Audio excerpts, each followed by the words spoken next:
is at crossroads. The parliamentarians have gathered. I think now is for the third day, and from what we are gathering, after being frustrated yesterday, we know that the parliamentarians had to adjourn. It wasn't according to the plan of the Minister of Justice and Parliamentary Affairs, as well as also the Speaker of Parliament, planned to adjourn the Parliament in a way they did yesterday, following numerous members of Parliament making reports of intimidations. So Parliament is expected to start anytime from now. Already the members of Parliament are gathered. This picture that you saw on the portrait was just taken few moments ago, and from what we are gathering is that today Mnangagwa is trying to push through the debates, and members of the Parliament have been instructed not to miss the Parliament session tomorrow. A suspicious, actually, a call. People are there is a thought that Mnangagwa may be pushing to actually get this deal done as soon as possible, in a way to evade the constitutional court challenges leveled against numerous members of Parliament, about 210 to be precisely. The number may be more, as it was announced by Air Marshal, retired Air Marshal Mchena. We began to see the V11s as soon as the pronouncement was done. It's back and forth between the Chiwenga and Mnangagwa faction. It is said, Mnangagwa said, let the one who wins wins. Who is going to win this war? All Zimbabweans are pinning their hopes on the Chiwenga faction. Will it deliver? Or Emerson Mnangagwa will overcome? It will keep on giving you updates. Greetings and welcome to your lovely channel, the Hlonipani Global News. If you are watching us for the very first time, please don't forget to subscribe so that anytime we come through, you get to be the first one to watch us. So according to Hopewell Chinono, Zimbabwean parliamentarians are about to begin the second day of debating Constitutional Amendment Bill number 3, and members of Parliament have reportedly been instructed to ensure full attendance tomorrow, a strong indication that there is a determination to have the bill passed before the week ends.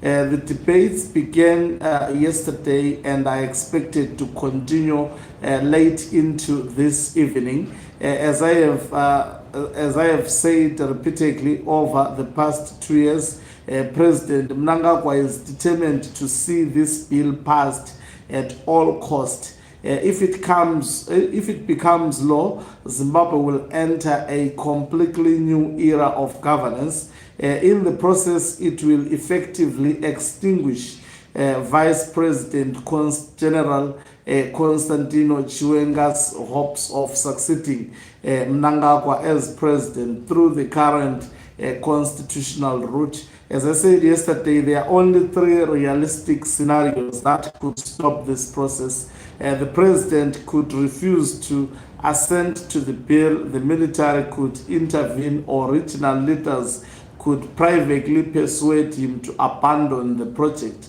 However, regional leaders have shown little appetite to confront him. We also know that Mnangagwa has publicly signaled his position. When retired military generals raised concerns with him, he told them that whoever wins, wins. Let me just, what is happening now? Just a moment. Okay, whoever wins, wins. A statement that means he supports the process. That leaves only one remaining possibility: military intervention. If that does not happen, Zimbabweans could see President Mnangagwa remain in office until 2030 or until his death. The person who succeeds him could then remain in power for a further 14 years under the proposed constitutional framework. That is the reality as things currently stands. As for South Africa, prepare for the possibility of another significant wave of Zimbabwean migrants seeking opportunities across the border. Political uncertainty, economic decline, and a growing sense of hopelessness have historically driven migration, and this could happen again. Do not say we were not aware. This is not just a Zimbabwean issue, it is a regional political issue with potentially far-reaching consequences that will be felt long after the president appends his signature to the bill and turns it into law. Once it is passed into law, there would be virtually no prospect of a Zimbabwean president emerging from the opposition.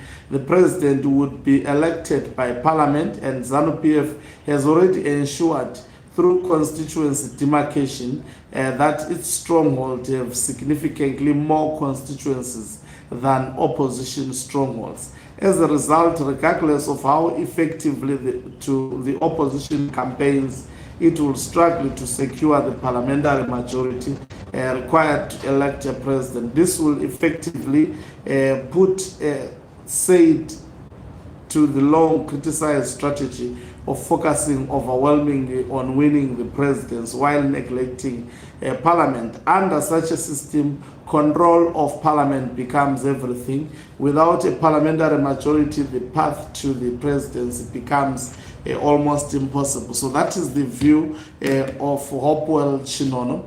But I am of the opinion that all hope is not lost. And as I have said, we are at a defining moment of Zimbabwe. It's either Emerson Mnangagwa continues to receive victories, or the beginning of his removal is starting, has already started. From the look of things, the other faction has demonstrated that it is ready for a fight. As I was explaining earlier, that there is already litigation in almost all constituencies of Zimbabwe, specifically targeting parliamentarians. Yesterday, nobody knew that the program was going to be disturbed, but we learned later on that the program was indeed disturbed. So I know that Mnangagwa has reinforced his security, and those who are actually after Mnangagwa, they understand his calculative strategy. So they were aware, and they anticipated that he may possibly respond in such a manner. I can tell you that there is something in place. Remember also that the Blessed Geza Revolution through Knox Chivero will also be making very critical announcements in some few hours to come. We are waiting for that particular address. So it's not a clear-cut win for Mnangagwa, but he is in for it to compete, and I'm sure the message has been received clearly that they are fighting against a man who has dared the retired generals, that let the man who wins. He understands that this is a war that he has started, which is unnecessary, which can end in tears for him, as well as also those around him, including also his family members. I'm very certain there is a grand strategy, and this would be done so simple in a way that many individuals would not expect. Already constituencies taking the parliamentarians head on.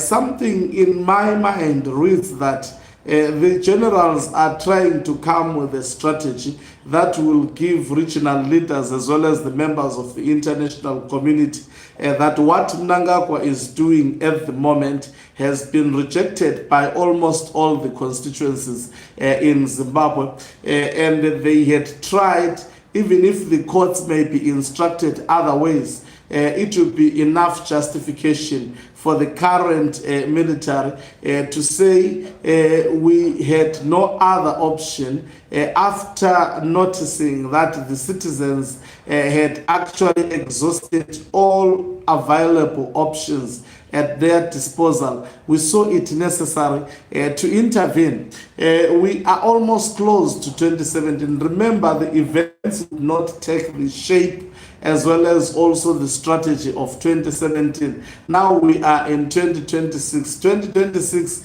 cannot merely be like 2017. But I can attest to you, it won't be just a smooth sailing process. Just like Robert Gabriel Mugabe, Emerson Mnangagwa should be seen to be trying to attempt to, power corrupts, and power, I think, is nice for these demagogues. Once they test it, they don't want to let it go. So they will try, he will try all lengths and levels possible to try to stop anyone who is coming after him. But eventually, Mnangagwa has to go because the current political status quo cannot be sustained. It is not working for the people of Zimbabwe, and it has proven beyond reasonable doubt that Mnangagwa is a liability to the people of Zimbabwe. And it is the best thing and the most justifiable thing for the military intervention, especially at this moment, because all legally recognizable avenues that the citizens are undertaking, Emerson Mnangagwa is using violence to thwart them. So there is the democratic space is closed, he is closing ranks. The man is fighting, the man is competing to win against the citizens. And the only logic that is available at the moment, the only sane intervention is also to actually give him the match that he is already engaged in. So today in Parliament, debates are continuing. They are hoping to do so throughout the night. And tomorrow, as you have heard, all members of Parliament have been instructed to be present. And if you see any political party instructing members of Parliament to be present, which means there is high possibility that voting process may take place to pass this bill. They are trying to fight so hard to make sure that they defeat the current challenges at the Constitutional Court and reduce them into academic challenges, especially for the members of Parliament. As I indicated earlier, that if they delay with 10 days, members of Parliament, and they decide not to actually respond to various affidavits, specifically targeting individual members of the Parliament, then they would be in contempt of court to participate in the activities of Constitutional Amendment Bill number 3 of 2026. I didn't see this coming, and I've always said, undermine the retired generals at your own peril. These are the people who did it in 2017. They still, some may say, but they look old. They did it at that particular age. Don't see the old folks leading and think that the young ones are not following them. There is high probability that they are sent by the young ones to be the front, so that Mnangagwa can actually undermine and disrespect them in a manner he has been doing, including his lieutenants. We've seen the statement that was issued by ZANU-PF to the retired military generals. It is highly disrespectful. They are showing a middle finger to the retired generals. It's a defiance that has been shown, and West Mnangagwa is sending young people who are incompetent and definitely clueless when it comes to the risk they are actually inviting independently inviting.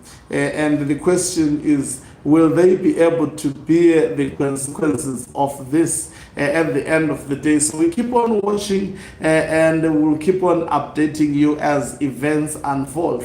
Thank you very much for watching us. If you are watching us for the very first time, please don't forget to subscribe so that next time when we beam live, you become the very first one to watch us. You can financially support this channel by pressing the join button and be part of our members who are the heartbeat of this channel. You can equally do so by pressing the thanks button and send us stars. Okanqube Mhlabane is signing off.